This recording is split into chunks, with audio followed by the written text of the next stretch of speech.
Injury থেকে ফিরে যেন নেইমার জুনিয়র বোমা অস্ত্র নিয়ে ফিরেছেন। ব্রাজিলিয়ান এই তারকাকে যেন কেউই রুখে দিতে পারছেন না। আজ জুভেন্টাসের বিপক্ষে নেইমার জুনিয়রের অবিশ্বাস্য এক একটা গোল। সান্তোসও পেল বড় জয়। জয়ের পর নেইমার জুনিয়র হুঙ্কার দিয়ে যা বলেছিলেন, বিস্তারিত জানতে ভিডিওটি না টেনে সম্পূর্ণ দেখার অনুরোধ রইল। বাংলায় একটা প্রবাদ আছে, অস্ত্র জমা দিয়েছি কিন্তু ট্রেনিং জমা দিইনি। নেইমার জুনিয়রও যেন এমন। ইনজুরিতে বারবার পড়ছেন, কিন্তু নেইমার জুনিয়র জানেন কিভাবে ঘুরে দাঁড়াতে হয়। নেইমারের স্কিল যেন একটা শিল্প, আর সেই শিল্পটা একদম যেন গড গিফট।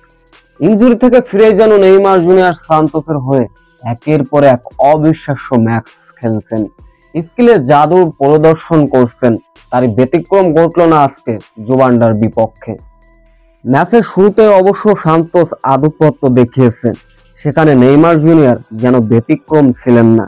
ম্যাচের বয়স তখন 37 মিনিট। দুর্দান্ত একটা গোল করে বসলেন নেইমার জুনিয়র।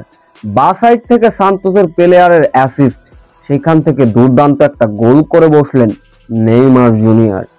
এরপরে প্রথমার্ধে সান্তোসের ম্যাচের বয়স তখন ছিল 40 মিনিট। ঠিক তখনই আবার গোলের দেখা পেল সান্তোস। 2-0 গোলে লিড পেয়ে যায় সান্তোস। এরপর ম্যাচের বয়স তখন প্রথমার্ধের ঠিক ইনজুরি টাইমে, অর্থাৎ 46 মিনিটে আবারও গোলের দেখা পেল এবার উল্টো জুভেন্টাস, যার ফলে প্রথমার্ধে 2-1 গোলের বিরতিতে যায় দুই দল। এরপরেও চলে আক্রমণ আর পাল্টা আক্রমণ। গোটা ম্যাচে দাপট দেখিয়েছেন, স্কিলের প্রদর্শন করেছেন নেইমার জুনিয়র। এরপর ম্যাচের বয়স তখন 80 মিনিট।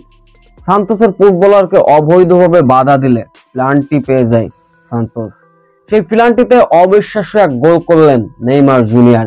যেন নেইমারের প্লান্টিটা কোনোভাবে বুঝতে পারলেন না প্রতিপক্ষের গোলরক্ষক, যার ফলে পুরো 90 মিনিট দাপট দেখানো নেইমার জুনিয়র।